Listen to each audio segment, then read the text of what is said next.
Carol Davies on Global Voice Radio, the host of Only the Best for You.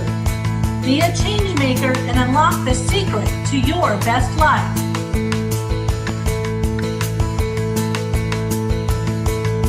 Well, good afternoon, everybody. Welcome to my show, Only the Best for You.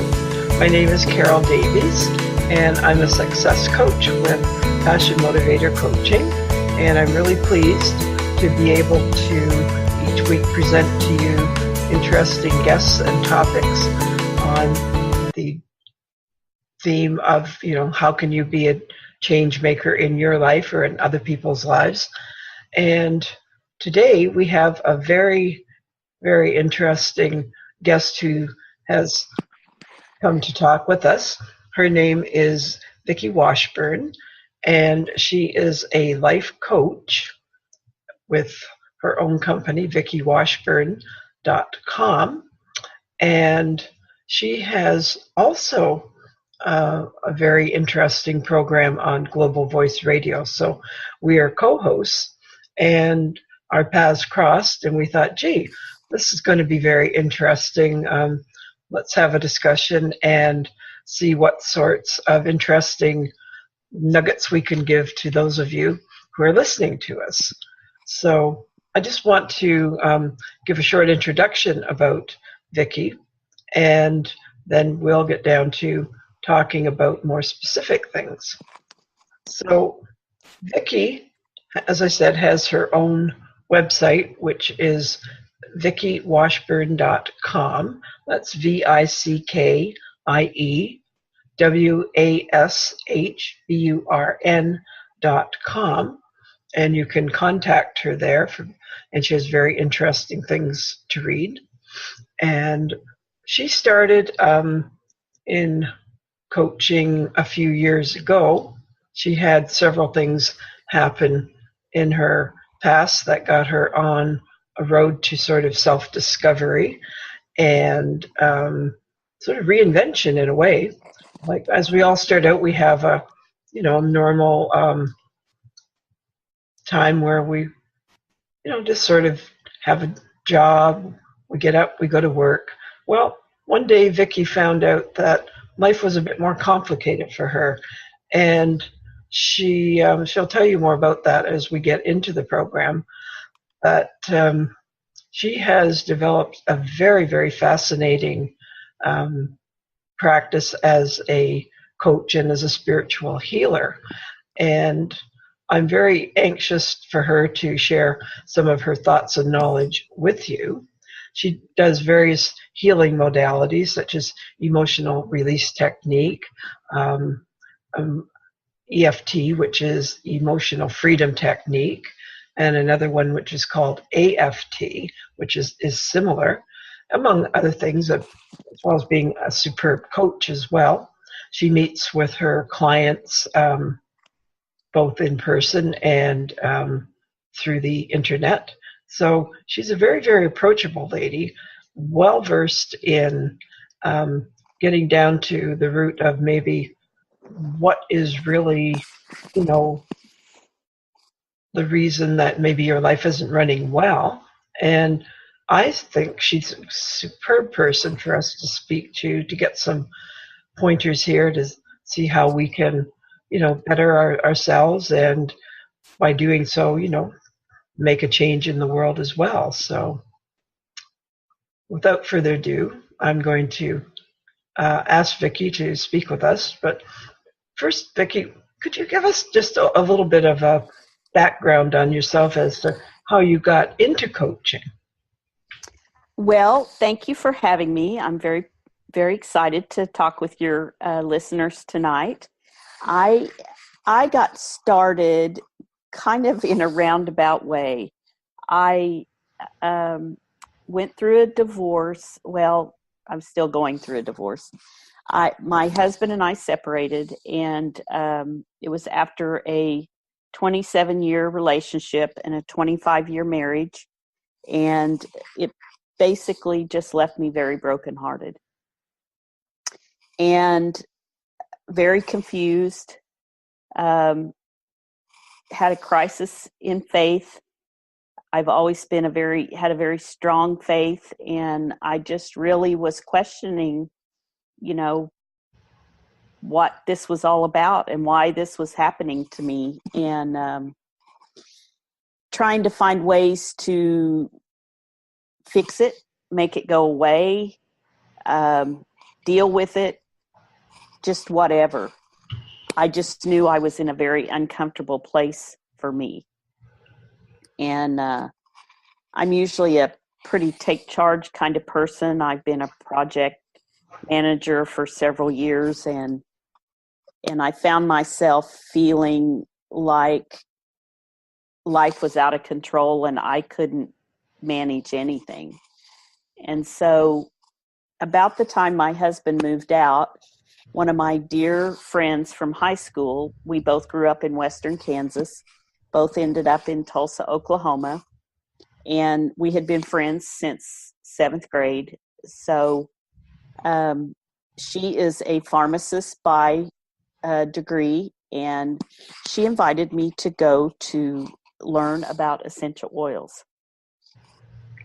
So I went and learned about essential oils, and since I have always been a believer that God has given us everything we need to heal ourselves physically, emotionally, and mentally in the plants and the trees, and that's where we should always start when we are looking to support our body or to heal our body. I found essential oils to be very interesting and to kind of lined up with what I believed. And so I started trying to learn everything I could about essential oils. And one of the things that really struck me is the emotional aspect of essential oils and how they could help you deal with emotional issues and stress and anxiety and all the things that go along with emotional issues. And one of the things that I learned is that the seat of our emotions is not our heart, and it's not even really our brain. It's a little thing in our brain, in there with our brain, called the amygdala, which is part of our limbic system. And our sense of smell, our nose, is the only thing that feeds directly to the amygdala. So, as a little kid, if you went to your grandma's house, and every time you went to grandma's house, she was baking snickerdoodle cookies, every time you smell snickerdoodle cookies, you might think of grandma, because that evokes an emotional response from you. Well, essential oils can have the same effect. And because the molecules of essential oils are so small, they can literally get in your body and be in every cell in your body in less than 30 minutes. So one of the things that I learned as I was trying to learn about how essential oils could help me heal was I learned about epigenetics and how they are starting to believe that when a trauma happens to us, that trauma is actually stored in our cells in our body, and that repeated trauma might get stored in the same spot and eventually lead to issues physically. So if you have a trauma and your trauma is stored in your pancreas, you might eventually develop diabetes. Or if it's stored in your liver, if you carry a lot of anger stores in your liver, then you might have liver disease at some point. So as I researched all this, I became more and more interested in a program that the company that I'm affiliated with encourages, and that is called care. And care is a learning, it's a seminar to learn more about oils, and it's developed by the Center for Aromatherapy Research and Education. That's what CARE stands for. And one of the segments of this 4-day program, you go 12 hours, it's like 48 hours altogether. You learn the chemistry of oils. We learned about the oils of the Bible and how they were used in ancient times, medicinally, spiritually, ritually, and for healing physically. And then the last segment of the program was emotional release. Well, we get to the emotional release part, and there's, 12 people in my class. I knew some of them by, name and face because we'd been at meetings together. I really didn't know them, just a couple were like that. I didn't even know any of the rest of them, first time meeting them. So we get to emotional release class, and there was, I think, about 12 of us there. And so the teacher put everybody's name in a jar. And she was going to pull out names for one for facilitator, one for receiver, and one for assistant. So she pulled out a name, and the lady said, I don't want to be the facilitator. And so she pulled out a name for the receiver, and that lady said, I'll do it. And she pulled out a name again, and the third time was my name. And the lady she had pulled first said, I'll be the assistant. So that left me to be the facilitator. And so, I'd never seen this done before. I had never experienced it before. And I was really kind of nervous. And, when you get in front of people like that, and the lady teaching the class was someone I was just in complete awe of. To me, I'd been to several of her classes. She's just incredibly, incredibly smart. I just love this woman. And so she's telling me what to do. And in my head, I'm thinking, God, please just don't make me look like an idiot here in front of these people. Because one of the things you do is kind of a Reiki scan, where you just run your hands over the top of someone, but you don't touch them. You're just a few inches off of their body, and you're just feeling for hot or cold spots. Well, I never in a million years thought I would feel anything, but I did. And that was kind of an aha moment for me. So the teacher asked me, what did you feel? And I told her, and she said, perfect, that's exactly what I felt. And so then I'm like, wow. I was just couldn't believe it.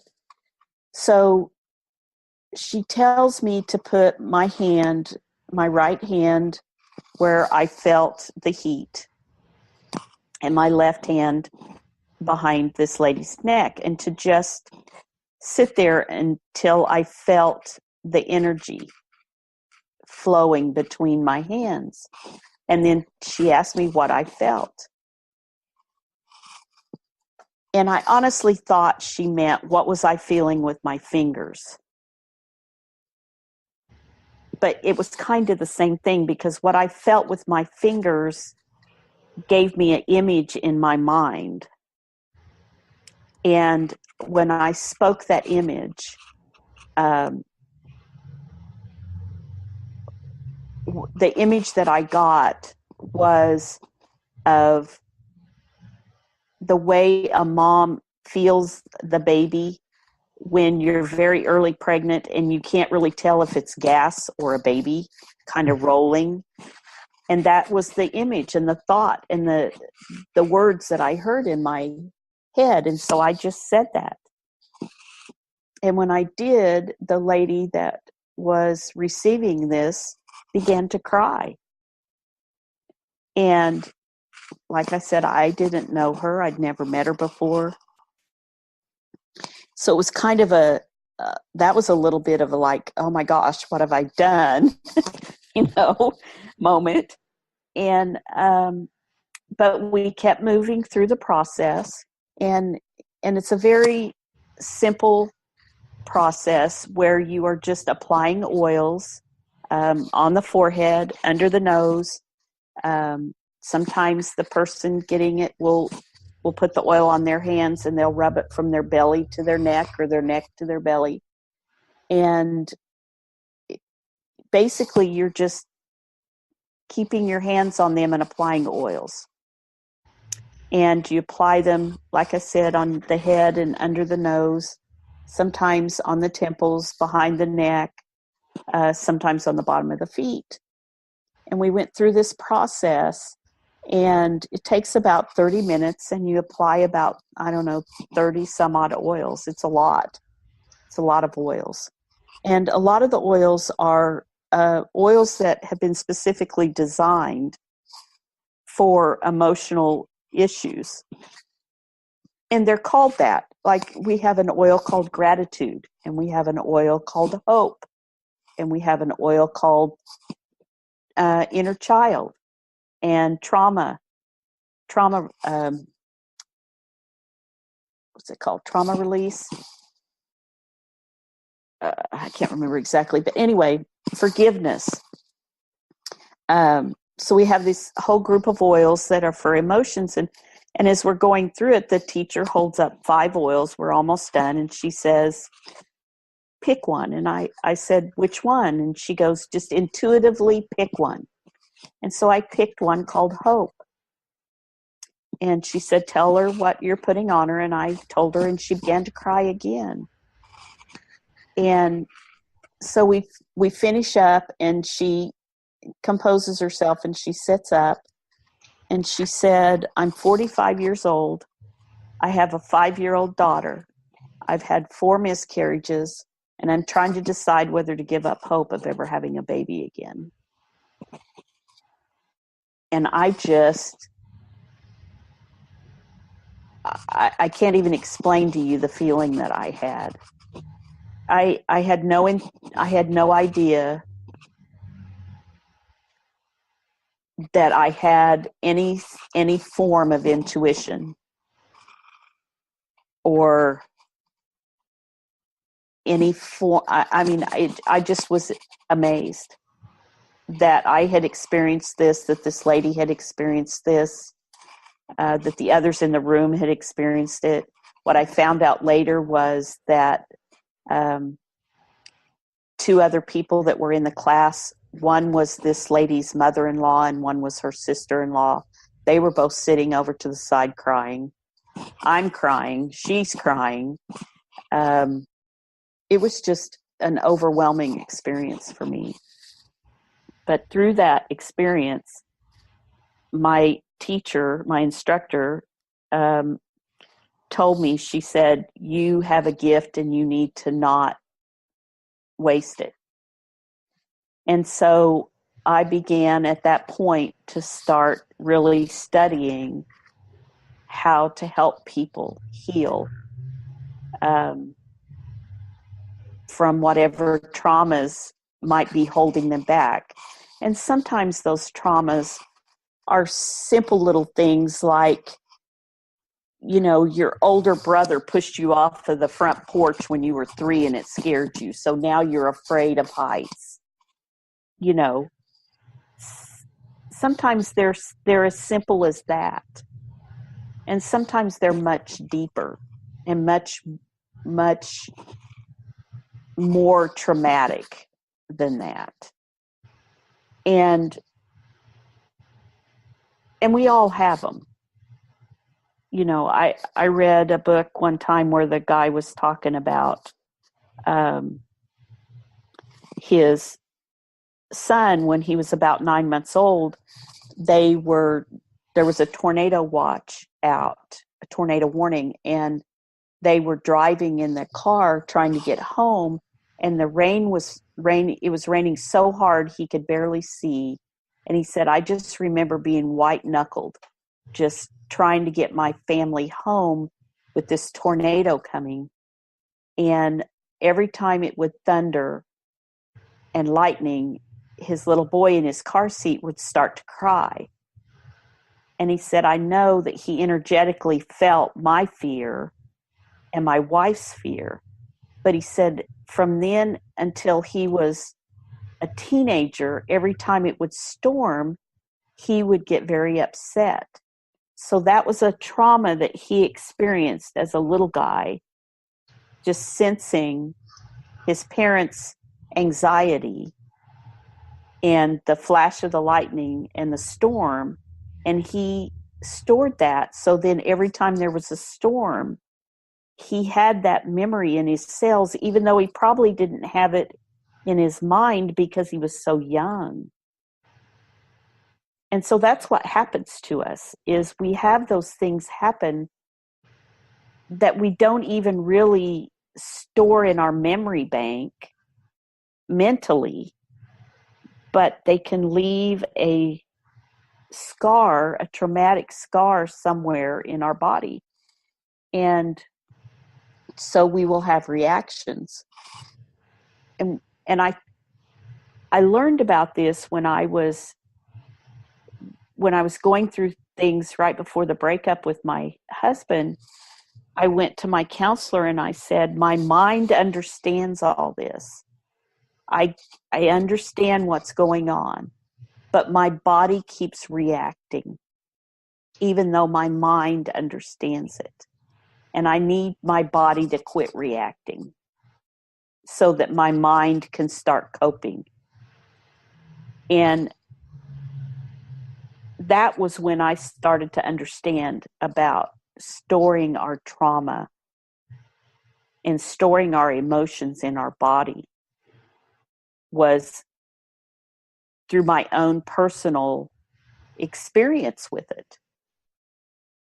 And so that just set me on a journey of learning and trying to understand how to fix me.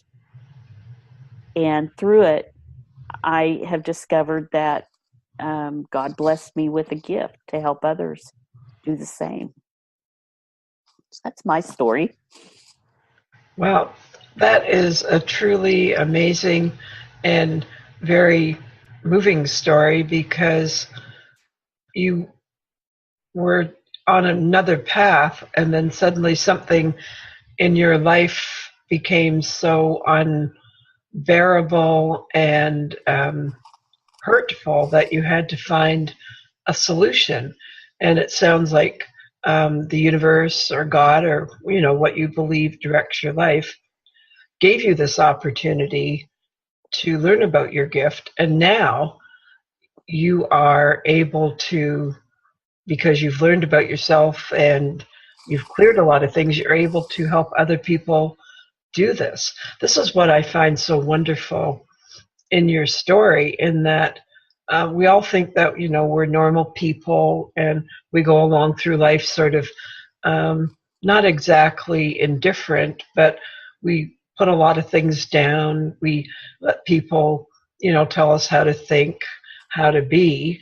And maybe that's not the best thing for us, because frequently when we're young children, it's like you mentioned about that young boy who picked up that fear from his parents. Something happens to us that is a negative thing, and then it gets stored inside us as a blockage. And you so correctly said that it gets stored somewhere in the body, in one of the cells, and who knows exactly where it's going to be.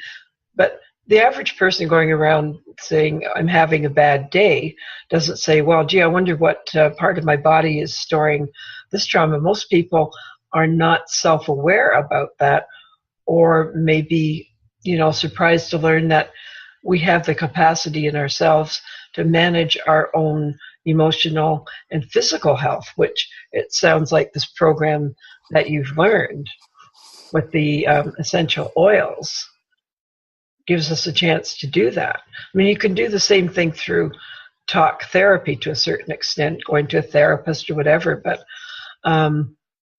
would you say that the process that you follow, does it give relief quickly or does it take a long time? Can you tell us a bit more about that? You know, most of the people that I have worked with get relief fairly quickly. Now, I'm not going to say that it happens within the time that they're on the table with me, but usually I try to follow up with people after a session, at least within the week of them having a session. And almost everybody that I have spoken with have said, maybe not the same day, maybe not the next day, but within a couple of days, they just felt a complete sense of relief. A lot of people feel it before they even leave my office. They just feel it go. I did a session on one girl one day, and we kind of felt some stuff up around her shoulder. And as I went through the process, she could feel it moving through her body. I could feel it moving through her body. And at one point, I thought, gosh, it just went out the bottom of her feet. But I didn't say anything. I just thought it. And I was still pretty new at doing it, so I wasn't even sure that what I thought I felt. But pretty soon she goes, "Did you feel that? That just went right out my feet." And I thought, well, there you go. She felt it too. So sometimes it's very immediate. And sometimes it takes a little while for the body to adjust to the change. And sometimes it takes more than one session. But unlike talk therapy, it doesn't seem to take as many sessions. And, I really sometimes think if talk therapists would use aromatherapy in their processes, they might get results a little bit quicker, just because I've just seen the most amazing things happen by using oils. And, it's one of those things that I believe God designed them to work that way. And so they work very well. Our body knows what to do with them. I think you make a very good point there. It's a natural approach that most of us are not comfortable with or don't know really how to use, because we're brought up with what they call allopathic medicine, where you have, a healthcare practitioner or a doctor who explains to us what's wrong with us, and then they make, suggestions or recommendations, and we follow them. But sometimes if we listen to our bodies, that could be the first line of defense rather than waiting until we get so very ill. Because I'm not saying that traditional, medical care or things like that don't have a place in our, self-care. But I think we've been sort of educated to believe that we don't have that capacity, and we give it off and we give our power away to other people. And sometimes, you may get to a doctor or healthcare team that you don't like, or they don't seem to find exactly what's wrong with you. And yet, if we had more types of therapies like you're describing, or places to go and consult with experts like yourself, that could be a really good addition to traditional healthcare. And if we could find out about these things before they become lodged, say, in the body and cause disease, just imagine how much that could alleviate healthcare costs and things like that. And it would give us people that were happier and healthier and stronger. and not putting aside those emotions that sort of in our Western culture we're sort of taught to disregard. And I mean, there's a lot of therapies that are becoming more popular now that are coming from the East or Asia that, you know, are becoming mainstream. Like we all know about acupuncture. That's become quite accepted now. The old modalities are becoming the new modalities. That is right. And, you know, you mentioned Reiki, which possibly, you know, some people are not familiar with, but that is a centuries old tradition that came over from the East. And it's a very simple, natural therapy that goes well, as you said, especially with oils. And there's all sorts of many other things. What people sometimes they say, oh, that's woo woo, you know, and that if you say that, that's like, that because you can't prove it scientifically 100% the way people like. And well, it hasn't been. They haven't tried to prove it scientifically. Mm-hmm. And I believe that if they spent the time studying it, they would find very strong scientific evidence. And I think a lot of our medicines originated from essential oils that were used for centuries. You know, so then they started making synthetic versions. You know, even things like cocaine. You know, cocaine was a painkiller that's a natural painkiller. Well, they have figured out ways to make that synthetic. And so that's where a lot of our pain medication comes from, is they figured out a way to make the various natural painkillers synthetically. Aspirin, you know, aspirin comes from bark of a tree. I made a decision for myself when I jumped on this essential oil bandwagon that any time that anything came up, I was going to look and learn what I could do with essential oils before I did anything else. I have not been to a doctor in 4 years. I have not taken any kind of medication or even an ibuprofen or an aspirin in 4 years. I have had the flu and been over it in 24 to 48 hours as compared to weeks that other people. I don't take the flu shot. I'm almost 62 years old. I take no blood pressure medicine. I take no medication at all, and I'm healthy, and I feel good. And I'm a believer in being responsible for my health. I believe that Western medicine has a place. Obviously, if you get sick, you can't cope with it or deal with it at home, you need to go to the doctor. If you break your arm, you've got to go to the doctor. If you're in a car wreck, you need to go to the doctor. You know, my girlfriend just had an aneurysm. That is something you have got to go to a doctor for. And thank God we got her there. People got her there fast enough that they were able to save her. My problem is that I see so many people, especially like my mother's generation, who believed that doctors were the only line of defense. And they really took no responsibility for their own health. And at the end of her life, I don't know, she was on 20 or 30 medications. Well, that's not good for your body. Your body cannot heal when you're putting that much stuff in it. That's not good for you.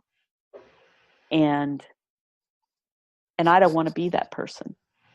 You know, I want to live a vibrant life. You know, my show is called A Boomer's Guide to a Vibrant Life. I want to live a life that is vibrant and is free. I don't want to live a life tied to a bunch of medication and tethered to an oxygen hose. So for me, I have made the decision to approach my health from as natural of a place as I can possibly do that through eating foods that I feel are as clean as I can possibly buy. I try to shop our local farmers markets as much as I can and get things that are grown right here locally and fairly organically. And I use a lot of essential oils. I recently have discovered CBD oil, which is an amazing thing also, and have had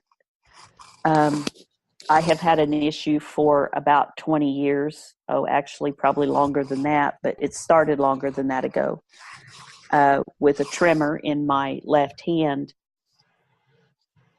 They haven't ever been able to figure out why I have this tremor. I think it's from a accident that I was in about 30 years ago. But the CBD oil just calms that tremor right down, and that's been a great relief. But again, it's just an essential oil. It's just an oil that is derived from a plant without anything else in it and without any chemicals or pesticides or sprays. And so my body knows what to do with it, and it works. We talked earlier about AFT, and AFT is aroma freedom technique. And it's very similar to EFT in that you state an intention and you apply oils and you kind of rate where you're starting. And then there's certain oils that help you to remember the trauma or what is causing that block. And then there are certain oils that help you release it. But it's a very simple process that people can learn to do themselves, just like they can learn to do EFT themselves and deal with these things as they come up, rather than letting them sit for years and years and years and continue to get worse and worse and worse. You can be proactive instead of reactive. Yes, I totally agree with what you've been saying, because in my own journey, I about 10 years ago learned EFT, or emotional freedom technique, and then got on the road and I studied aromatherapy like yourself, because my sister was very interested in it, and we're twins. And she wanted someone to go to the classes with her. And we did that for about a year and learned tremendous things. And then she got into organic things, and we eat healthy like you do. And she now is a natural soap maker and sells very good products at a local farmer's market. And I've been intimately acquainted with this now for about 10 years, living naturally, looking after my health. But as you said, being proactive and not reactive.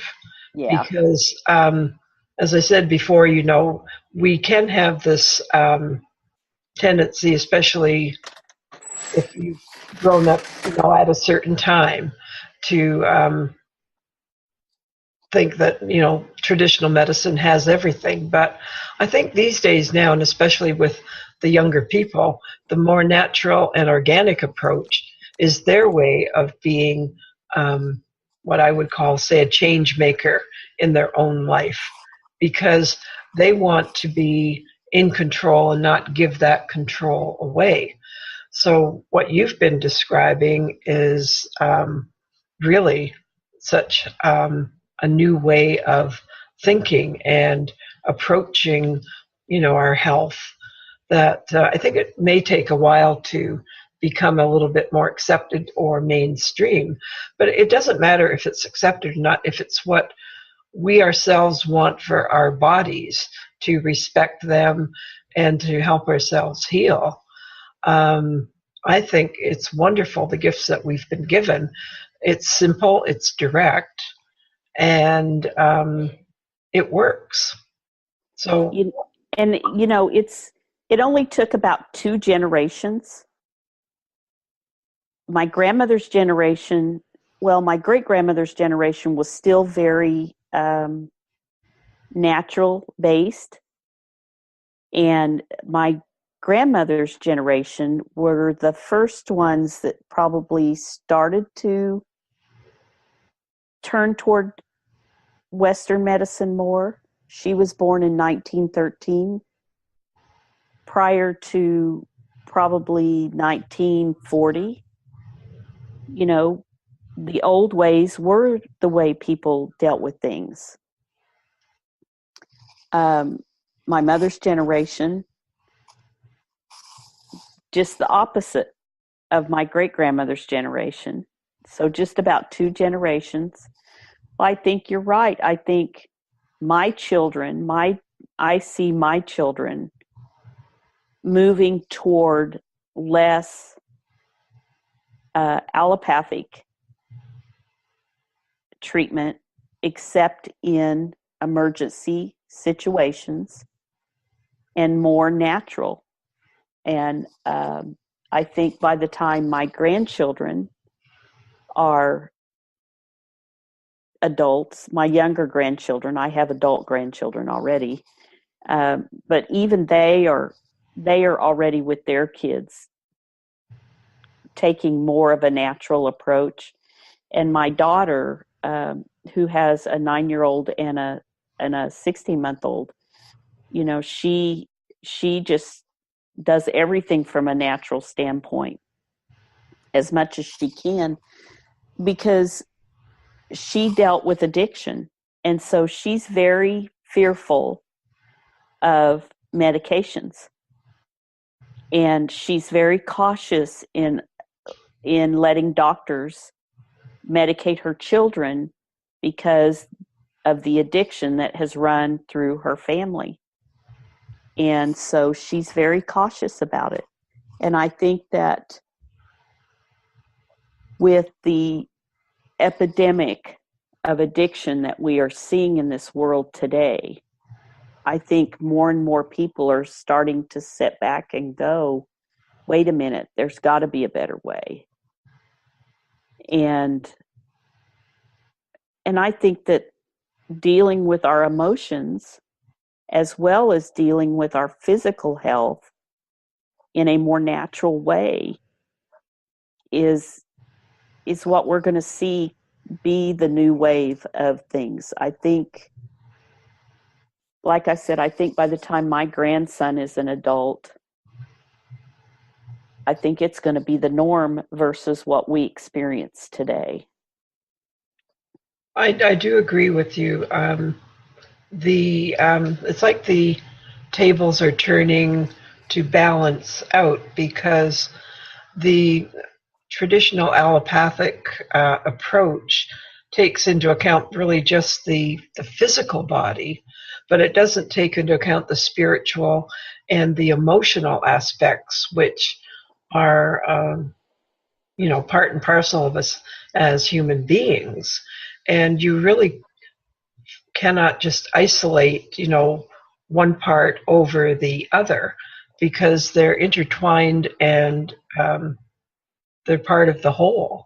So you can't really just cut a little piece of your body out and say, oh well, I'm now cured because that part isn't there anymore. I mean, I think of if they take out like the appendix or sometimes the gallbladder or a few other parts that we seem to get along all right without, but we have to really be so careful to take the whole person into effect, I think. And that's why they call it holistic medicine now. Some people spell it with an H or some spell it with a W-H, but it really has the word whole, W-H-O-L-E.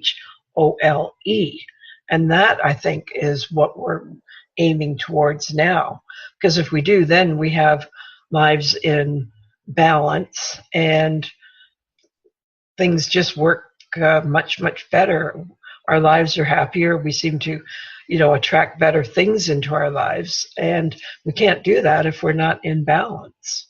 Oh, balance is such an important aspect of it. We have to be in balance physically, emotionally, spiritually. We have to be in balance. I don't know if you got a chance to listen to the show I did a couple of weeks ago with the ULA guys. I love the ULA guys. I am such a groupie. But their whole philosophy is that you have to find balance in these 7 areas of your life. And that sometimes you can be out of balance for a season. We all have times in our lives where maybe our parents need us more. And so, we have to let some other things slide because we have to take care of our parents more. Or maybe we have a sick child that's in the hospital, so we have to let some things slide. So, there are seasons when things will get out of balance, but as a whole, we need to keep these 7 areas of our life in balance. And I don't know if I can say them all, but they're faith, family, fitness, field, which is work, fun. There's 2 more. Let's see. I don't know. I'm not going to be able to say them, but there's 7 areas. And so finances is one of them. And I'll think of the other one in a minute. But you want to try to keep those things in balance. And if you can do that, and the better that you get at doing that, the happier you'll be. The more joy you'll have, the more peace you'll have. Life will just be easier. It'll flow. More will flow to you because more will flow out of you. And it's just like the living gratitude that we do with Denise. That's another practice that I started when I agreed to do the book a year ago. I am on my 2nd year now. Whatever day this is of the year, I started on January 1st a year ago, 2017, doing Living Gratitude Daily. And that simple practice, that one simple practice, can change your life in so many ways because you just shift mentally. And when you shift mentally, you start to shift physically. And that one simple thing can help heal our whole planet.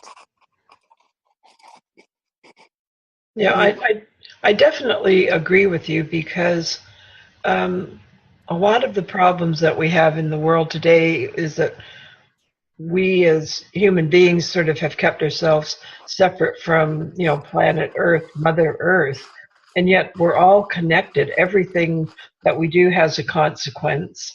And, a lot of the natural disasters that we see happening now may be as a result of, doing things incorrectly for years and years. But now we're being given a chance to make things better, make ourselves better. And it's really quite a gift we're being given. We get back our power as human beings, and we don't have to be, slaves to following something we don't believe in anymore. So. Yeah, I know. I agree with that wholeheartedly. Yep. Well, I think our time has pretty much come to a conclusion now, but I'm so grateful that I had the opportunity to speak with you and have you share your thoughts on, healing and being in balance. It's opened up a lot of different areas for me, and I hope also for our listeners. So I'm wondering, can you tell people how they can get in touch with you? Yes, they can reach me through my website. vickiewashburn.com. They can follow me on Facebook at myliferedesigned, and also on Twitter and Instagram, myliferedesigned. And they can listen to my show, which is A Boomer's Guide to a Vibrant Life, and that's on Radio. It's Global Voice Radio, which is on Spreaker.com. And I am usually on Monday evenings at 6 o'clock Central Time. Wonderful. Well, thank you again, Vickie. It's been such a pleasure speaking with you. And I'd just like to remind our viewers that this program is called Only the Best for You. And we've definitely had the best presented to us by Vickie today.